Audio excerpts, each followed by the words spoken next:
Boa noite a todos, sejam bem-vindos para o nosso estudo sobre as parábolas de Jesus. Estamos terminando a segunda série. Hoje nós veremos o último estudo da segunda série das parábolas. Veremos a parábola da videira e os ramos. Para muitos não é uma parábola porque ela não é uma história, né? É uma alegoria, é uma comparação, mas nós sabemos que parábola é, em princípio, uma comparação, e uma alegoria também é uma comparação. Vem da natureza, tem um significado profundo, e principalmente escolhemos ser o nosso último estudo, porque são as últimas palavras em termos de comparações com a natureza que Jesus vai fazer para os seus discípulos. E como estamos sempre pensando no nosso crescimento, nós entendemos que somos discípulos, porque já aceitamos a Jesus como nosso Salvador, então é uma mensagem para nós. E como vamos ler bastante a palavra de Deus, as palavras de Jesus, o Luiz vai orar por nós. Oremos. Senhor Deus, que está no céu, muito obrigado por mais uma vez poder participar desse estudo para aprendermos sobre sua palavra.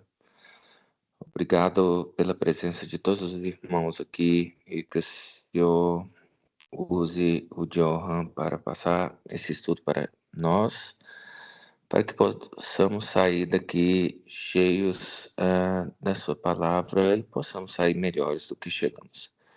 Te peço isso em nome de Jesus. Amém. Amém. Amém. Muito bem. Então vamos entender o contexto. Sempre quando falamos em qualquer estudo da palavra de Deus, precisamos entender o contexto, como Jesus apresentou, para quem, quais eram os eventos que antecederam.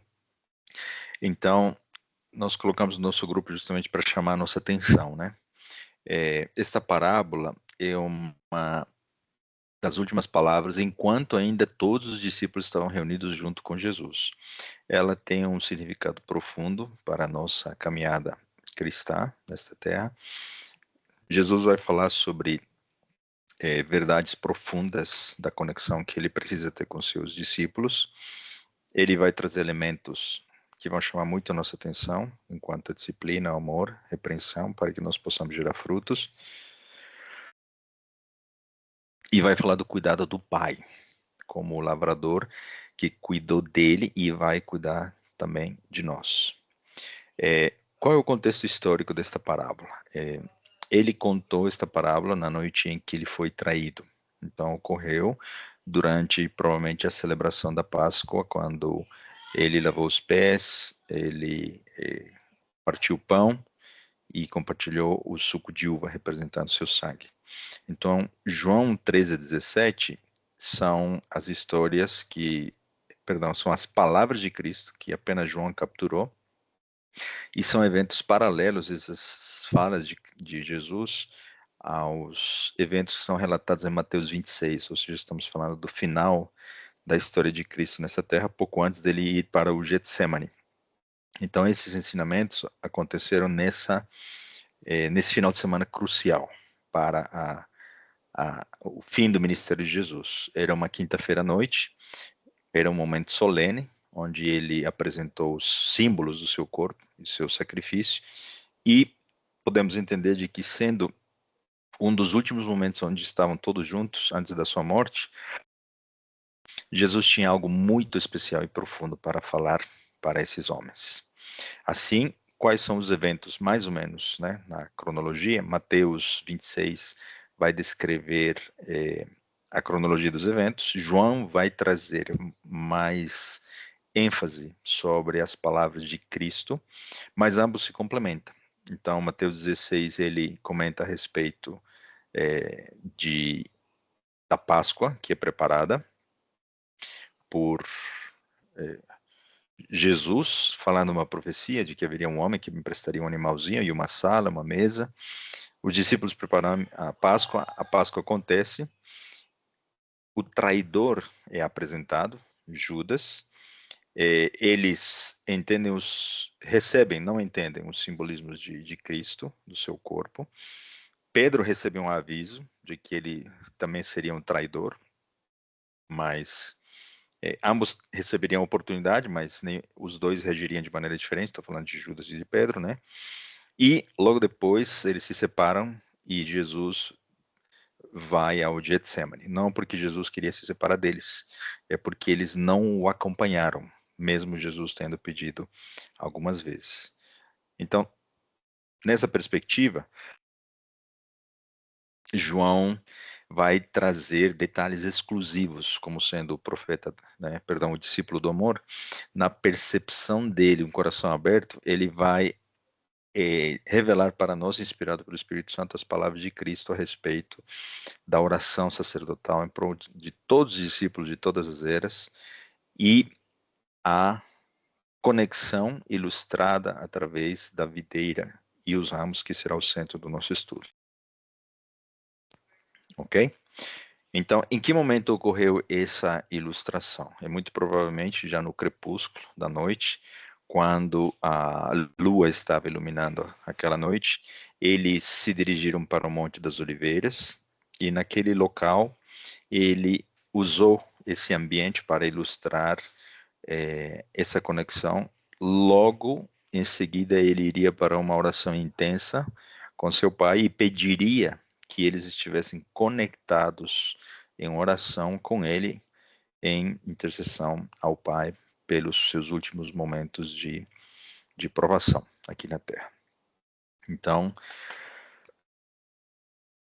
nós vemos que tudo era intencional, tudo tinha um motivo, um propósito, o local escolhido para que eles pudessem olhar para a natureza, o crepúsculo, o momento do luau, para que eles pudessem reconhecer que, apesar daquele local escuro, difícil, um momento de provação, eles poderiam encontrar esperança na conexão que eles teriam com o Pai, assim como Jesus estava buscando. E aí nós temos uma lição imediatamente para nós. Será que nós também entendemos esse recado de Jesus no aspecto de procurarmos uma intimidade pessoal com o Pai através da oração?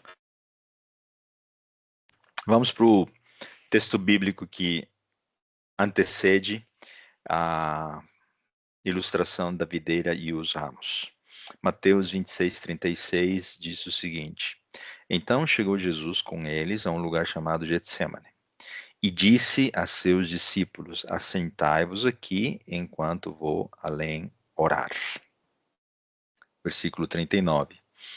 E indo um pouco mais para adiante, prostrou-se sobre o seu rosto, orando e dizendo: Meu Pai, se é possível, passe de mim este cálice. Todavia, não seja como eu quero, mas como tu queres. A oração nos permite sermos sinceros, dizermos ao Pai nossa intenção, nosso sofrimento, mas confiarmos na vontade dele para que ele faça o seu querer, porque ele não falha, ele tem propósitos maiores.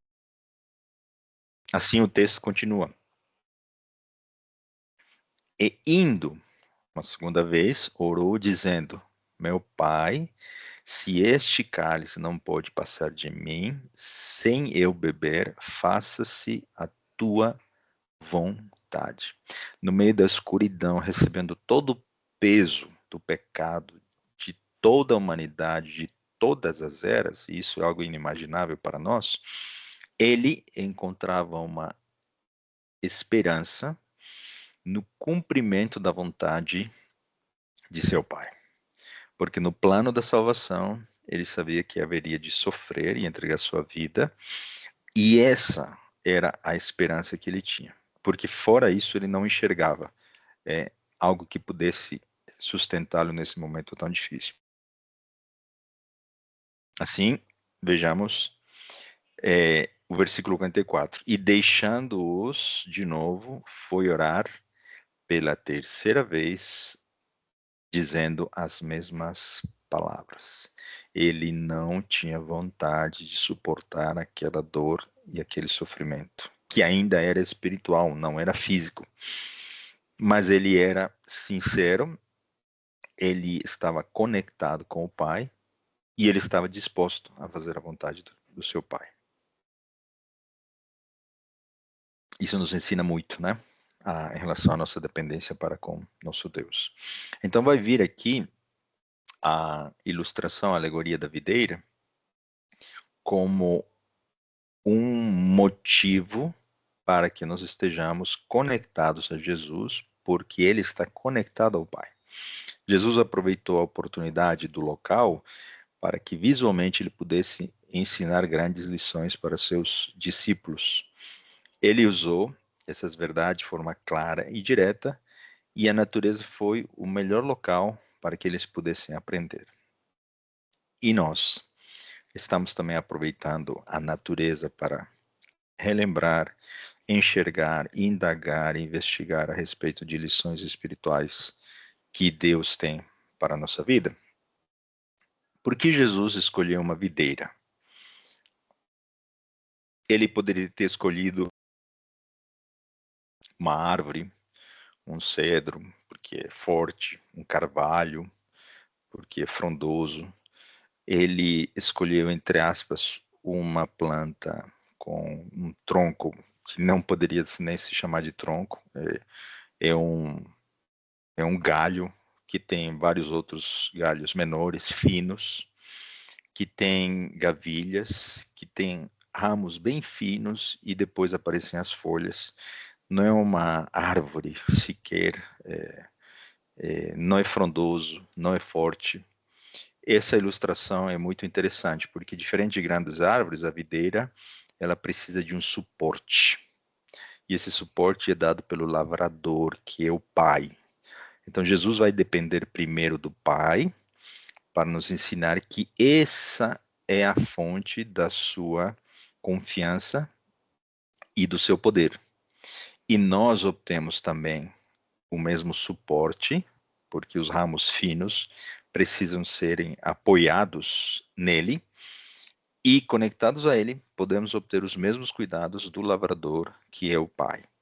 Então, essas verdades se entrelaçam em direção sempre ao crescimento. Com esse suporte, com esse direcionamento que o lavrador dá, as gavilhas, os ramos menores vão subindo, vão se entrelaçando e vão crescendo para aparecerem os primeiros frutos. Então, o que Jesus queria ensinar era a dependência humana com Deus, para que nós pudéssemos gerar frutos na sequência.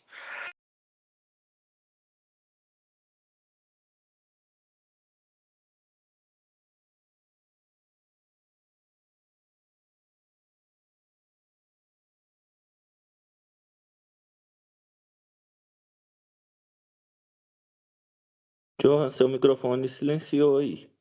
Obrigado pela alerta. Às vezes coloco no mudo por causa da garganta e às vezes eu esqueço de retirá-lo. Me avisem sempre que for ocorrer, tá bom? Em prol do estudo. Então, quando nós não confiamos que o lavrador pode tomar uma ação de cuidado, poda, corte, direcionamento, nós podemos perder essa conexão, perder a vida e secar e nos tornarmos folhas ao vento. Mas quando nós estamos conectados ao Pai através de Jesus, então nós nos tornamos uma videira verdadeira. Vamos, então, para a leitura do início até o fim de João 15, onde se encontra a alegoria, a parábola da videira. Eu sou a videira. Jesus começa com definições muito claras. Eu sou o caminho, a verdade e a vida. Eu sou a fonte de água. Quem beber da minha água não terá jamais sede. Então ele define: eu sou. Por isso ele pode dizer: eu sou a videira verdadeira e meu pai é o lavrador. Versículo 2: toda a vara em mim que não dá fruto, atira. Quem? O lavrador. E limpa toda aquela que dá fruto, para que dê mais fruto. Vós já estáis limpos pela palavra que vos tenho falado. Versículo 3. Aí Ana nos ajudou muito, desculpem, tá bom? O texto diz do versículo 4: estai em mim e eu em vós. Como a vara de si mesma não pode dar-se se não estiver na videira. Videira, assim também vós, se não estiveres em mim. Precisamos estar conectados à videira para sermos também galhos dessa videira. Versículo 5. Eu sou a videira, vós as varas. Quem está em mim e eu nele, esse dá muito fruto, porque sem mim nada podeis fazer. Versículo 7. Se vós estiverdes em mim e as minhas palavras estiverem em vós, pedireis tudo que quiserdes e vos será feito. Nisto é glorificado meu Pai, que deis muito fruto, e assim sereis meus discípulos. Como? Através do aparecimento dos frutos. Versículo 9. Como o Pai me amou, também eu vos amei a vós. Permanecei no meu amor. 10.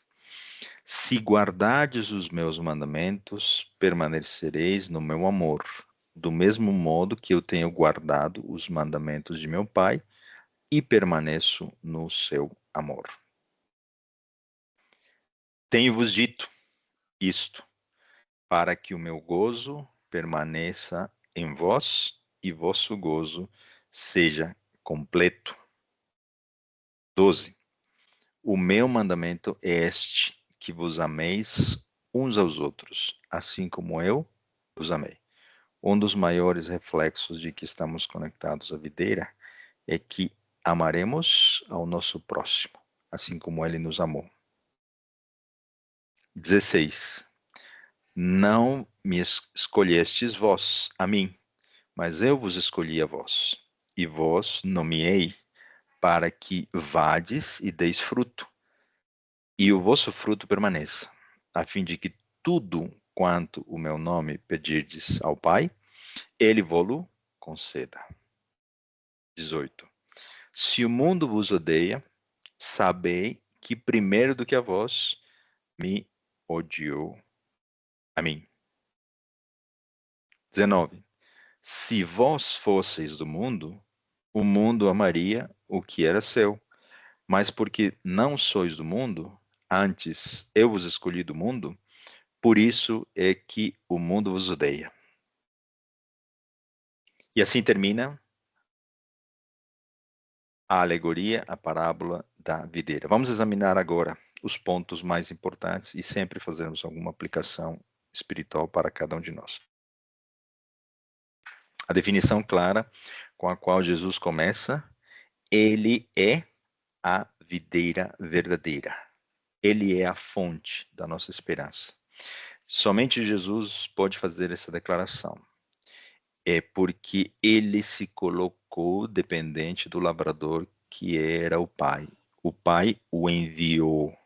O Pai deu essa missão para ele, porque ambos compartilham a mesma missão: salvar o mundo, reivindicar o caráter de Deus diante do universo todo, mostrar quem era o culpado, transformar o nosso coração através do amor refletido na sua vida e na sua morte, para que nós possamos ter esperança de reencontro, religação com o Pai. Então, os discípulos e nós podemos nos conectarmos a Ele através de um enxerto que ocorre pela fé. Então, Deus, o Pai, Ele está cuidando de tudo. Ele cuidou, inclusive, da fonte de vida, que é seu próprio Filho. Nessa perspectiva, você fica tranquilo em saber que o lavrador é o Pai e que ele dá vida e esperança para nós? Se ele nos dá vida, ele pode gerar fruto em nós. Mateus 3,8 vai dizer: produzi, pois, frutos dignos de arrependimento. Mateus 7,16, ainda na parte dos frutos. por seus frutos os conhecereis. Porventura colhem-se uvas dos espinheiros ou figos dos abrolhos? No reino de Deus existe coerência, existe naturalidade, espontaneidade, alegria de gerar frutos. O cristão não se preocupa em gerar frutos. O cristão, ele não olha para si mesmo, não estou gerando frutos. O cristão não olha para o próximo, ele está gerando frutos de bem. Não precisa contemplar o outro, mesmo que o outro esteja gerando frutos do Espírito Santo. Ele precisa apenas olhar para Jesus, conectar-se à videira.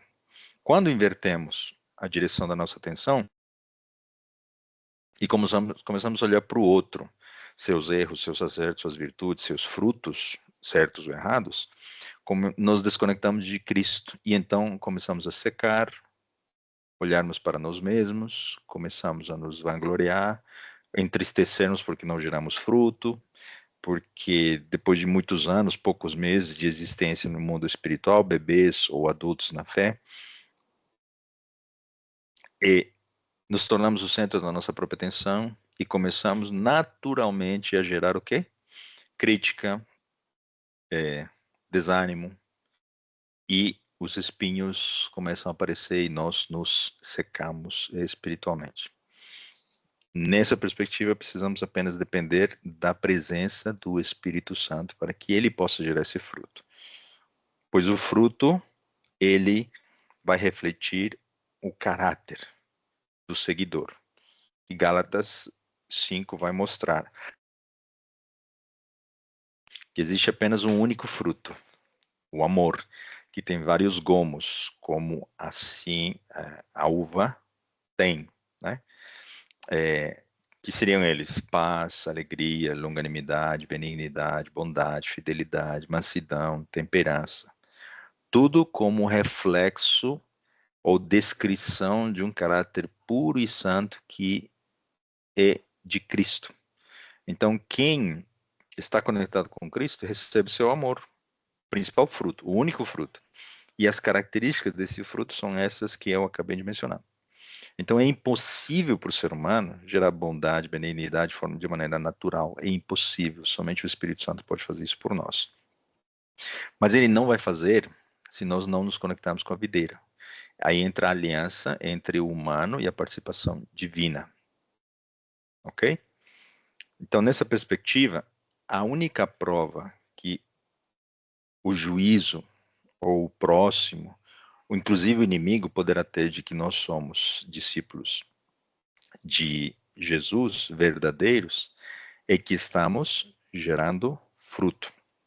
Mas, novamente, o que nos salva não são os frutos, o que nos salva é a nossa fé em Cristo, através do recebimento da sua graça. Os frutos são naturais, quando estamos conectados com a videira. Ok? Então, existe de forma explícita ou na aparência a necessidade de gerar fruto, porque não existe nenhum discípulo que não tenha gerado ou vai gerar fruto, todos vão gerar. Mas a preocupação não é pelo fruto, é pela conexão com Jesus. João Batista pregava, por exemplo, a necessidade do arrependimento e que isso geraria uma mudança, uma transformação. E nós vemos nas palavras de Cristo contra os fariseus, os homens orgulhosos, né, os líderes daquela época, de que eles eram como árvores infrutíferas e eles seriam amaldiçoados, separados e julgados e lançados para o fogo. Então, se estamos ligados a ele, nós produziremos frutos naturalmente. Nessa perspectiva, nossas ações diárias estão refletindo a conexão que nós temos ou não temos com Jesus? Como tem sido nossa experiência com Cristo? Focada na aparência, no que estamos fazendo, no comportamento ou no relacionamento? Os judeus naquela época, eles acreditavam que bastava ser da linhagem de Abraão para ter a segurança da salvação. E Jesus disse: não, a única fonte de vida não era Abraão, era a sua presença no coração humano. E a vida espiritual só pode fluir através de Cristo. Então, uma coisa é a religião formal, que seria pertencer a um grupo, a uma comunidade, uma igreja, e outra, muito diferente, é a conexão vital, que seria estar com Cristo. É claro que a igreja tem a sua função. Quando nós entendemos tudo, nós vamos fazer parte do corpo de Cristo, não podemos nos isolarmos e tantas outras coisas. Mas isso deverá vir em consequência de entendermos de que primeiro precisamos estar em Cristo. Então, a nossa vida exige uma conexão vital. Se a nossa vida espiritual não tiver essa conexão, nós vamos secar. Nós vamos murchar, nós vamos morrer como plantas, como semente. E aí tem outras parábolas que nós já estudamos, né? Os espinhos, o sol, as aves, que são os demônios, as pedras no caminho, vão fazer com que o plantio do Espírito Santo pereça. Então aí entra uma decisão constante de permanecer conectado à videira. É necessário uma conexão pessoal e contínua com Cristo. Sem essa união, qualquer membro, qualquer galho se tornará sem vida, seco e infrutífero. Então, o termo videira verdadeira já fala algo indiretamente, perdão, porque os fariseus não estavam ouvindo isso, né, naquele discurso de Jesus aos seus discípulos. Quando aparece a videira verdadeira, está dizendo que seus discípulos se tornariam uma videira verdadeira e os fariseus, sacerdotes de Israel, seriam rejeitados por não terem gerado fruto depois de séculos e séculos de oportunidade. Então existe uma responsabilidade individual porque nós escolhemos nos conectarmos com Jesus ou não. A nossa fé depende daquele que a dá, que é Deus, mas ele dá só para aqueles que buscam. Então, por isso, a aliança humano-divina para continuar esse processo. Havíamos dito, apenas uma ilustração aqui, que longe dele, nós morremos, nós nos secamos e nós podemos perecer espiritualmente. Vamos falar então ainda dessa questão dos ramos. Nós somos esses ramos, esses galhos, porque somos seguidores dele. Através deles, dos discípulos, o fruto de Deus é manifestado ao mundo. E se você e eu estamos aqui ouvindo, compartilhando a palavra, é porque Pedro e João tiveram sucesso como discípulos. Depois vieram Lutero e outros reformadores que permitiram que essas verdades chegassem até nós. Então nós podemos, ainda para as próximas gerações, sermos a Bíblia para algumas pessoas. E é esse motivo de esperança para que elas entendam que, através de nós, eles também podem se conectar à videira. Então, o ramo não tem vida própria. Ele é apenas um canal para que outros possam se aproximar. E isso é um milagre, né? Isso é maravilhoso. A graça pode fluir através de nós para outras pessoas.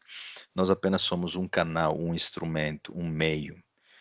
Nesse sentido, Jesus dependia do Pai para obter o poder divino e ele não usou em nenhum momento o seu poder. E da mesma maneira, nós não podemos deixar de depender de Jesus para podermos fazer a sua vontade.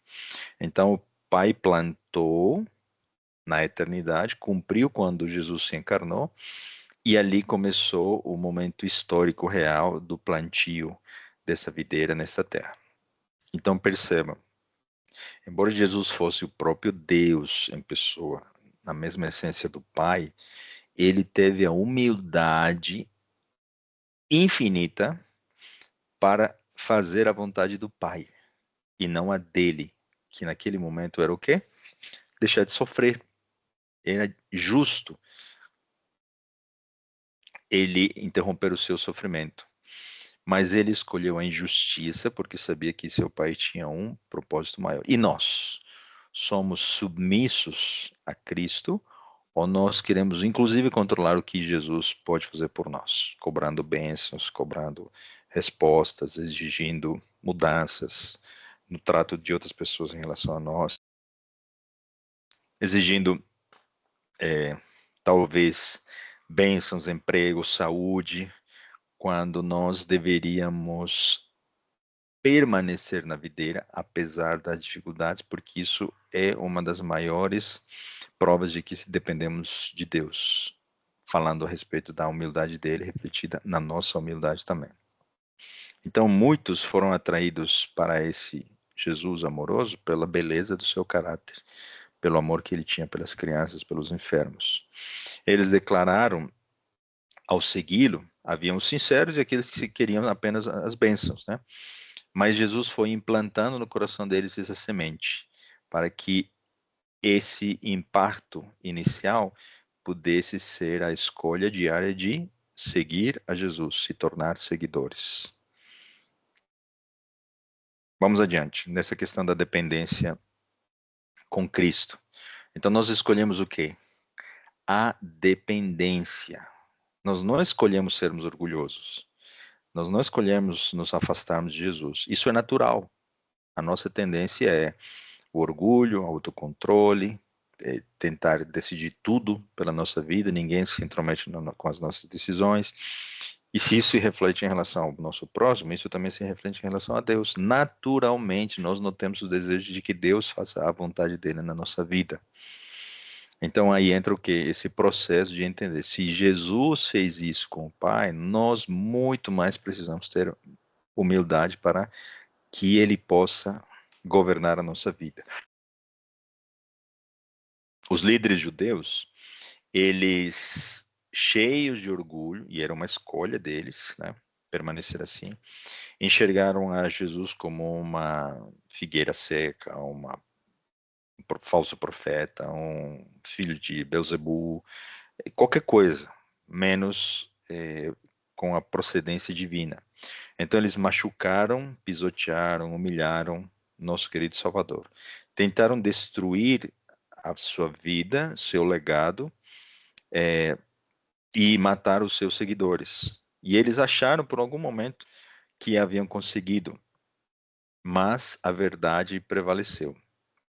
Nessa perspectiva, nós também poderemos ser rejeitados por aqueles que escolhem o orgulho e ter o controle do planeta, da sociedade. Em algum momento, esse orgulho vai dominar a humanidade no aspecto de dizer, sem Jesus podemos resolver os nossos problemas. E ali, quem seremos nós? Aceitaremos sermos perseguidos pelos nossos princípios, entendendo de fato o que é estar conectado com Ele e seguir os seus mandamentos, ou seguiremos a lógica de Babilônia? Eu defino o rumo da nossa existência. Eu prefiro depender do sistema em lugar de depender de Deus. Percebam que, na essência, é estar conectado ou não com a videira. Logo depois, lá no final, você vai receber a marca ou você vai receber o selo. Não se preocupe com a marca. Essa não é a nossa preocupação. Nossa preocupação é, hoje estamos conectados com a videira? Havíamos dito, mas essa ilustração achei muito bonita, né? Quando Jesus veio, se iniciou o cumprimento do plantio dele nesta terra, entrando no acampamento do santuário, indo para o altar do sacrifício, a cruz, e depois ressuscitando para poder ser entronizado nos céus. Então, o lavrador celestial, ele nunca perdeu de vista a plantinha que ele tinha enviado. A aparente derrota com a sua morte não foi suficiente para interromper o plano. O túmulo não reteve a videira verdadeira. Ele ressuscitou e ele foi elevado, ascendeu aos céus para ser entronizado. Então, a ressurreição e a entronização garantem que a videira agora ela é eterna, indestrutível, é vencedora. Não há chance mais para a derrota, para que o plano fracasse, porque ele já resolveu o grande conflito. Basta apenas terminar os próximos passos no desenrolar desse plano maravilhoso da salvação, descrito e resumido no santuário. Então, o túmulo não conteve, não houve poder suficiente para, inclusive, a morte, para reter o nosso querido Salvador. Ele está lá no céu, não o vemos, muitos dos discípulos não o viram, exemplo Paulo, e mesmo assim entregando sua vida por ele. Os seres humanos ainda podemos sermos enxertados pela fé a essa videira. E assim como muitos já foram a descanso, eles têm a esperança também da vida eterna em Cristo Jesus. E se nós formos, não haverá problema, porque teremos a mesma esperança de vida eterna. Então, nós podemos confiar que hoje Ele intercede por nós, porque Ele venceu. Assim, nós podemos ser o que também? Representantes dessa videira nesta terra. Outras pessoas podem conhecer a Jesus através de nós. Nós podemos ou poderemos ser a única Bíblia para algumas pessoas. Nessa perspectiva, você se sente motivado, desafiado? Que tipo de colheita as pessoas que entram em contato conosco na nossa jornada eles podem ter? Enxergam bons frutos ou eles enxergam incoerência, aparência e outras características de alguém que ainda não está conectado com Cristo? Os discípulos pregaram o evangelho após a vitória de Jesus, depois de terem recebido o Espírito Santo, e muitos foram enxertados na videira. A rede de ramos se expandiu gradualmente e tomou conta de praticamente todos os países do mundo hoje. Como exemplo da parábola que nós havíamos dito, né? Começou com uma sementinha de mostarda, uma promessa. Lá na eternidade, Jesus prometeu que viria, morreu, cumpriu, ressuscitou, e essa semente está crescendo, crescendo e crescendo, e os galhos estão se expandindo, e uma aparente derrota nos últimos dias não será suficiente para vencer a essa semente de mostarda que é o seu reino que está crescendo, crescendo e que vai dominar finalmente e vai vencer o mal. Então, nós podemos entender de que tudo começou com o quê? Com uma promessa, né? Com uma intencionalidade divina. Tudo começou com o desejo de salvar. A iniciativa sempre será do amor, através da graça de Deus por cada um de nós. Não fomos nós que escolhemos, foi o que Jesus falou, né? Ele que nos escolheu, ele que foi ao nosso encontro. Ele nos ordenou a ir e produzir frutos permanentes. A iniciativa da conexão parte sempre da graça de Cristo, nos fazendo entender que nós temos sede, precisamos de perdão, precisamos de um sentido de vida, preencher nossos vazios, e somente essa graça pode fazer isso. Nessa perspectiva, como o conhecimento que você foi escolhido por Deus muda a sua autoestima? Você não tem vontade de agradecer a Deus porque você foi predestinado para a salvação eterna? Que você foi escolhido para estar neste momento assistindo, né, esse estudo, em lugar de talvez se dedicar a coisas fúteis ou coisas banais que não acrescentariam nada para a sua vida?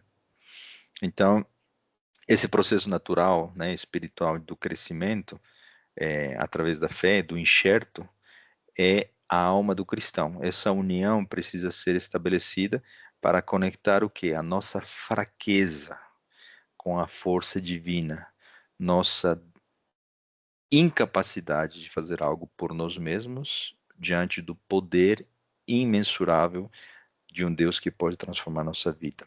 Então a fé É o ponto de contato que permite que a vida de Deus flua através de nós. Nesse sentido, você sente que a sua fraqueza, ela é fortalecida por Jesus no seu dia a dia, como Paulo diria, né? Basta-te a minha graça. E na nossa fraqueza, será que a nosso crescimento ocorre? Aí podemos então encontrar poder. Nosso vazio está sendo preenchido pela plenitude do seu amor.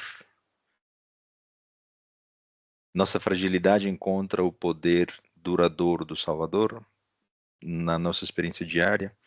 Nós estamos passando tempo meditando no amor de Deus para que adquiramos aos poucos o mesmo pensamento, os mesmos desejos que Cristo tem para com o próximo. Estamos conectados com Ele para pedir esse poder divino. Como nós podemos ter a mesma mente de Cristo? Tomar as mesmas decisões que ele tomava.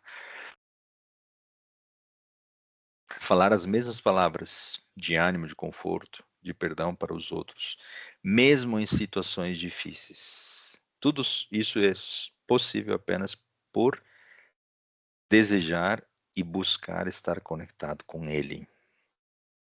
Assim, nossa vida cristã é uma questão de persistência. Persistir, estar conectados. É uma busca constante pela permanência. Manter a fé para que ele possa completar a obra. Ser enxertado não basta. É fundamental permanecer fiel. Não existe essa questão de uma vez salvo e salvo para sempre. Conversando com alguns amigos cristãos, eles acreditam que basta aceitar o sacrifício de Jesus, que estamos salvos para sempre. Por isso não precisamos mais da lei, por isso não precisamos pensarmos na obediência, porque ele já nos salvou, ele já fez tudo por nós. Se já fez tudo por nós, então estamos na graça, então estamos salvos. Mas esse é um engano, porque a graça transforma, a graça muda nosso ser, muda nossos hábitos, nos torna exemplos para outros, nos torna a Bíblia para muitos. Então, o crescimento, lembra da parábola do grão de mostarda? O crescimento é uma lei do reino de Deus. Então, há necessidade de quê?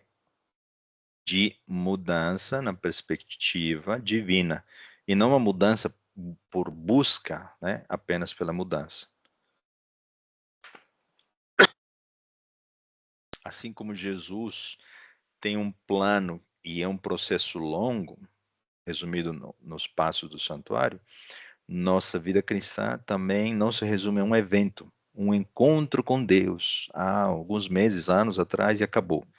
É um evento diário, um processo, uma jornada, a santificação. A nossa vida espiritual se resume à conexão, não pode ser resumida, né, de forma simplória a um evento, mesmo que ele seja o seu batismo, mesmo que ele seja um encontro miraculoso com Deus, precisa continuar. Porque quando nós nos afastamos desse objetivo permanecer, buscar, nós começamos a dizer, não preciso ir para a igreja, posso ficar estudando a Bíblia em casa, posso fazer isso sozinho, lá tem problemas com pessoas não gostam, me criticam, não me receberam bem, eu começo a me isolar e rapidamente a gente vai encontrar o quê? Morte, seca, isolamento e vamos perecer espiritualmente. Então a vida espiritual, ela é preservada apenas pela comunhão contínua. Se nós negligenciamos dia a dia esse crescimento, ele não vai ocorrer. Não existe estagnação no processo do reino de Deus. Isolados da fonte de vida, nós vamos morrer. Então, alguns já podem até pensar, mas João, você está falando Jesus como fonte, mas a igreja não é a fonte de vida. Não é, não é, mas a igreja tem uma função. Nós vamos lá para encontrar a palavra de Deus, contato com os irmãos, nos relacionarmos e crescermos juntos, aprendermos com a opinião do outro, entendemos que ele também tem percepções diferentes em função da experiência de cada um deles sobre o crescimento e a graça. Vamos testemunhar, receber uma troca de experiências e crescermos. E na evidência dos nossos erros e os erros dos outros, vamos perdoar. E uma das provas, havíamos dito, de que o amor se manifesta em nós como fruto do Espírito Santo, que nós vamos perdoar. Como nós vamos exercer o amor se nós não vamos para a igreja, se nós não estamos em comunhão com os outros? É muito simples deixar de perdoar alguém porque essa pessoa não erra comigo, porque eu não me relaciono com essa pessoa. Como que eu posso exigir o perdão de alguém se eu não me mostro com os meus defeitos para com os outros, na tentativa de apoiar algum ministério?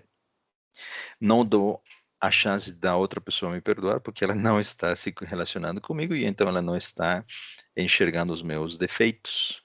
Então é necessário. A conexão com Jesus vai se refletir em quê? Conexão com os outros galhos, né? Já viram na videira, os ramos, eles se entrelaçam, né?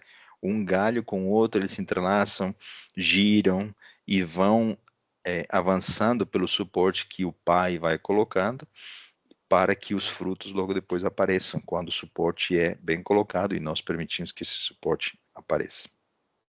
Então, não é visitar, é habitar, né? Se estamos falando de Cristo, ele precisa habitar em nós, ele precisa tabernacular. E se estamos falando da igreja, da mesma maneira, nós não podemos visitar, nós precisamos fazer parte do corpo de Cristo.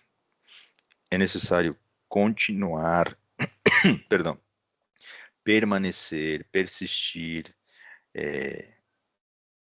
Como que eu poderia desistir do corpo de Cristo por causa de uma célula, de um tecido, de um membro desse corpo? Não tem lógica, não é? Se isso fosse um motivo suficiente para não permanecer na igreja, Jesus já deveria ter desistido de nós, porque nós erramos com ele quantas vezes. Então, essa permanência tem que se tornar um hábito. O Espírito Santo nos capacita a habitar nele, para que ele venha e possa habitar em nós. É um estado contínuo do ser, não é algo momentâneo, não é um evento, como havíamos dito. Então, o segredo é permanecer, não desistir. Não é uma conexão mística, não pode depender de uma atitude emocional. Gostei, lá é muito bonito, me abraçaram, eu chorei, e tinha isso e aquilo, e me emocionei. E quando não tiver isso? Haverão dias que nós faremos coisas pelos outros e não haverá tudo isso, fogo, luzes, fumaça, abraços, beijos, mas precisamos continuar com o mesmo desejo de não desistir dos nossos queridos, né? Então, isso envolve também o quê? Estudar, procurar, assimilar as verdades e crescer. Tá bom? E nessa perspectiva, a palavra de Deus é um mecanismo que Deus encontrou para se relacionar conosco. Nós buscamos entender a palavra, ela vai nos alimentar, porque é um pão espiritual, e através da sua palavra ele vai nos corrigir, nos chamar a atenção, vai trazer vida, e vai nos ajudar a entender os seus propósitos profundos. Nós vamos desenvolver uma experiência espiritual pessoal com ele. Um estudo bíblico vai se tornar o quê? Um nutriente, a essência do nosso alimento. Nesse sentido, você tem separado momentos para adquirir esse pão? E se ele já se tornou pão, ou algumas migalhas que você tenha usufruído, nos momentos difíceis, você tem dependido dessa palavra? Às vezes nós fazemos as coisas mecanicamente, inclusive na palavra de Deus. Então, quando tornamos apenas uma vã repetição, nós começamos a perder o quê? A essência. Então, quando isso está começando a ocorrer, perdemos a concentração, perdemos a motivação, precisamos novamente, Senhor, me ajude. Oramos, nos comunicamos com Ele e Ele nos ajuda. precisamos encontrar o quê? Um significado àquilo que estamos fazendo. E uma verdadeira reflexão, meditação, ela vai mudar a nossa maneira de recebermos esse alimento. E por vezes não haverá problema você buscar esse alimento diário, não porque você tem vontade, não depende da sua emoção. Ah, hoje eu quero, estou sentindo fome da palavra, então eu vou. Vai ter dias que você vai acordar e você não vai ter esse desejo, mas você sabe que é bom e é necessário, e no dia, depois de você fazer esse estudo, essa meditação pessoal, você vai ver que te fez bem, e o prazer e o gosto que ele efetuar Deus vai trazer para a sua vida e seu coração. Então, o convívio vai moldar o quê? O nosso temperamento.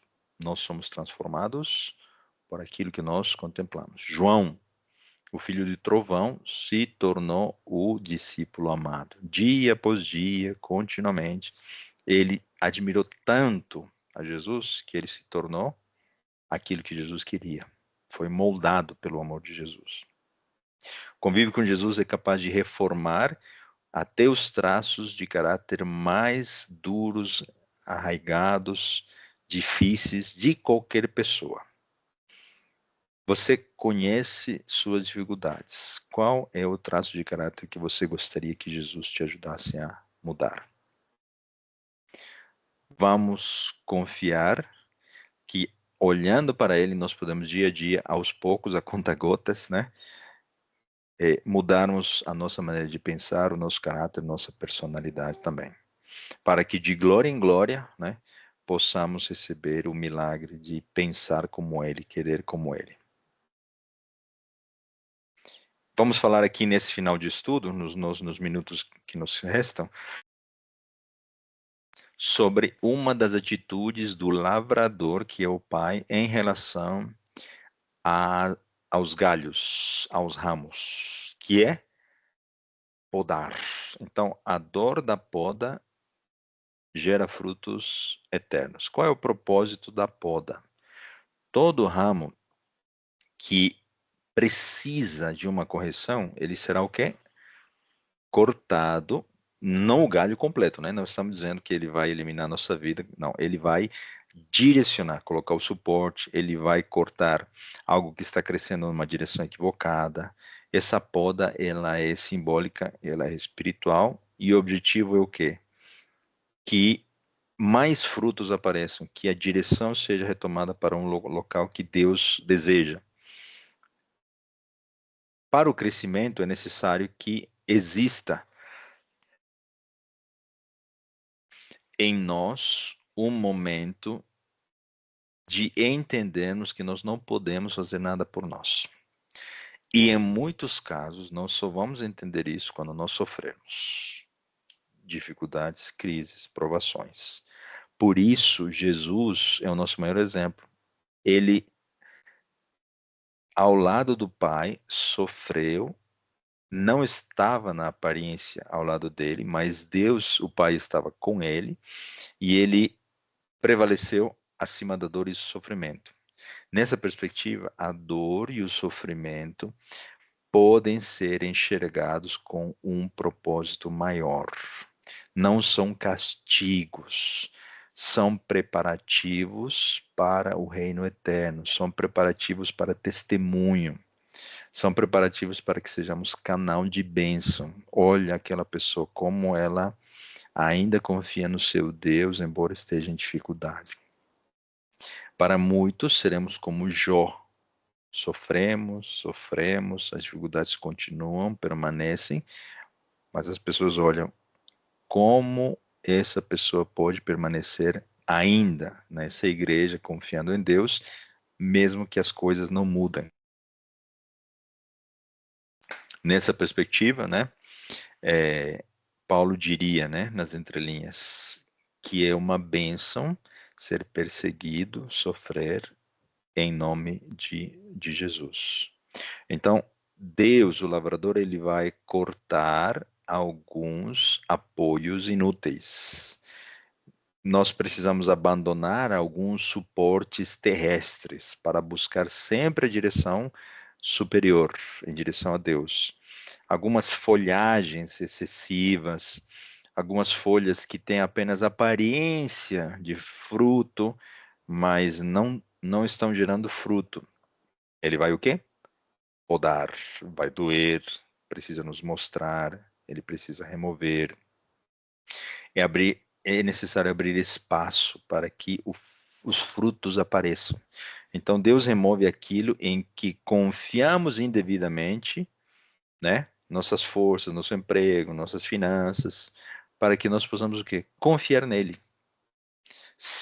E no fundo é uma questão de adoração. Se você confia mais nas suas capacidades para conseguir o sustento, o emprego, etc., e por isso você não confia em Deus, às vezes Deus vai permitir que você receba um corte nesses ídolos, nesses deuses, né, naquilo que você admira, para que você aprenda a confiar nele. Por isso que não haverá problema, né? Talvez havíamos sempre falado sobre isso, né? Antes de Davi enfrentar o gigante, enfrentou o urso, enfrentou o leão. Então, talvez quando nós nos depararmos de uma desconexão com Babilônia através do sistema, um exercício para vencer aquele gigante naquele momento seja nós começarmos a não dependermos mais de alguns aspectos que o sistema hoje nos oferece. Os apoios terrestres que os galhos, os ramos têm hoje. Nessa perspectiva, precisamos o quê? Destruir as ilusões, né? Porque se nós acharmos que precisamos das conexões com a Terra, ainda um desejo por permanecer aqui, gostamos de alguma coisa daqui desta Terra, Deus precisa o quê? Cortar essas conexões, para que olhemos sempre para a direção vertical, para os céus. Então, Deus vai usar a sua palavra, o Espírito Santo, as provações, as dificuldades, outras pessoas, outras experiências, outros testemunhos, para que ele possa cortar algo errado em nós e reconduzir nossa vida. Olha que interessante essa frase. A verdade é o bisturi do Espírito. Tudo está envolvido. A videira que é Jesus, a sua palavra, porque ele é o dono da palavra, e o Espírito Santo. Então, a sua palavra é uma espada de dois gumes. Corta, fere, rasga nosso senso de justiça própria, mas o segundo gume, ele restaura, corrige, abençoa, gera crescimento e nos leva para a justiça. Então, essa palavra de Deus precisa penetrar profundamente no nosso espírito para trazer uma mudança. Porque ela nos diz claramente, nosso coração é enganoso. Essa palavra vai revelar nossas intenções mais secretas, nossas motivações ilusórias, nosso eu forrado de cristianismo, nossa aparência de pessoas boas. Essa palavra precisa rasgar tudo isso para que nós nos tornemos realmente ramos conectados à videira verdadeira. Então, o ego deve sangrar para você poder crescer. Não tem como a plantinha crescer se a semente não morrer. A semente deixa de ser e a planta começa a nascer. O pai precisa podar e nós precisamos aceitar. Decepções, tristeza, qualquer tipo de situação é momentânea, é passageira. Deus tem um propósito maior. Sofrimento, Jó sofreu, todos os patriarcas, todos os personagens sofreram, mas eles encontraram o quê? Confiança e fé no momento mais difícil. Nabucodonosor teve seu ego, seu orgulho rasgado até se tornar animal para ele entender que somente Deus conhece o futuro e somente Deus poderia mudar a sua vida. E esse homem, ele escreveu um dos testemunhos mais maravilhosos que está na Bíblia, que se encontra em Daniel 4. Então, nós temos duas possibilidades quando o sofrimento, a provação, a dificuldade vier. Rejeitar a esse Deus que está permitindo que isso ocorra, ou buscarmos ele com maior intensidade. Então, nessa perspectiva, quando o sofrimento vem, nós buscamos mais estar conectados com a videira.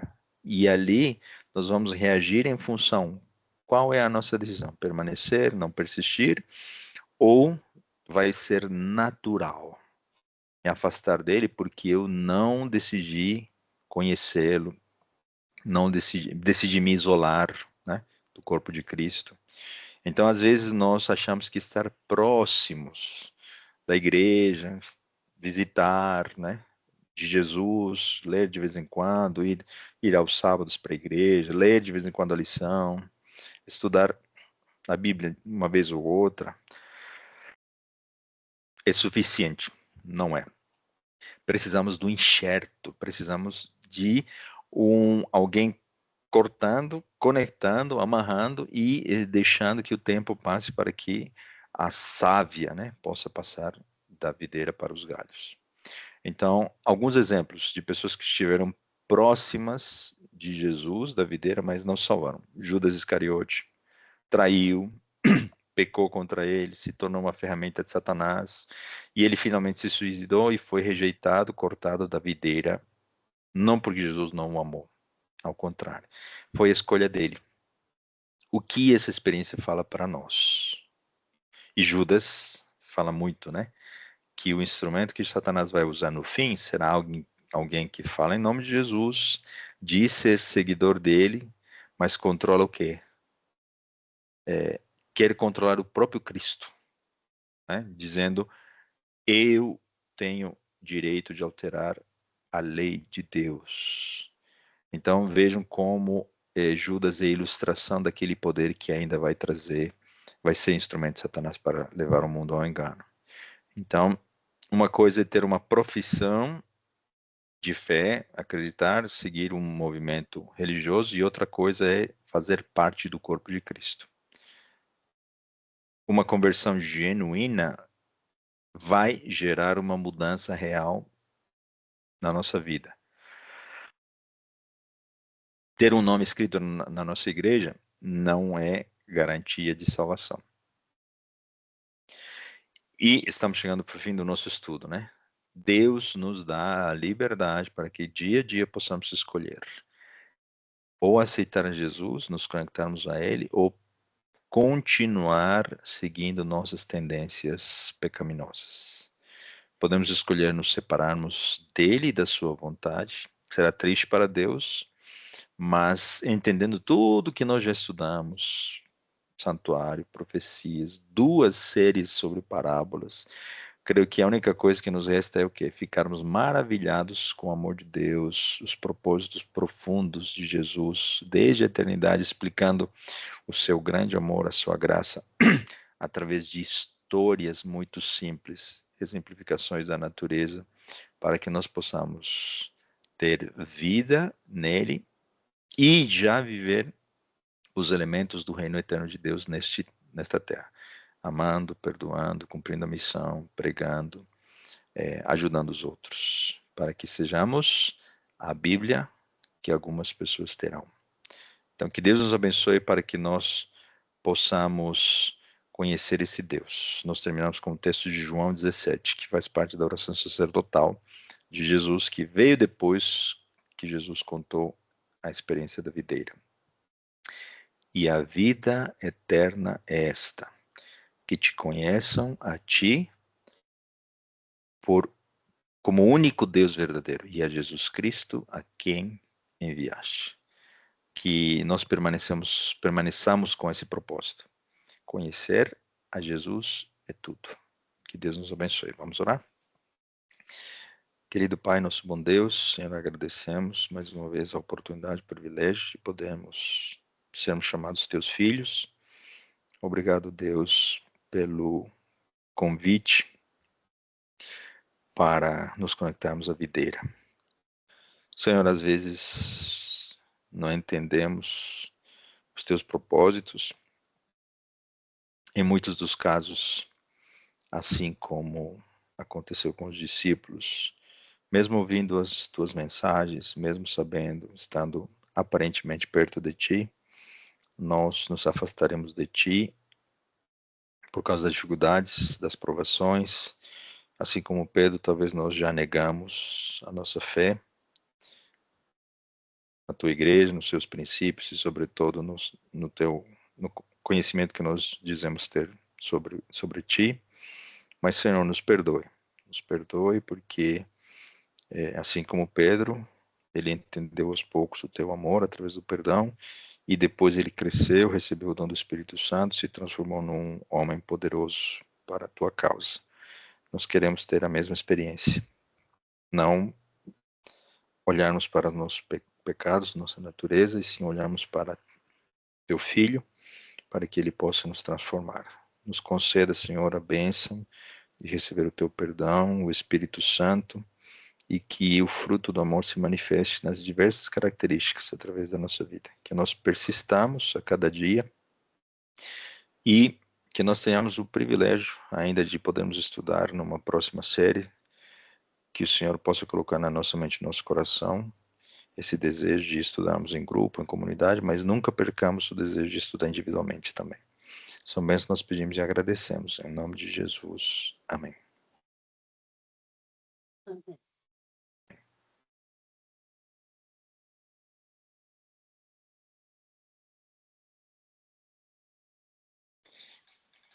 Concluímos assim a nossa série.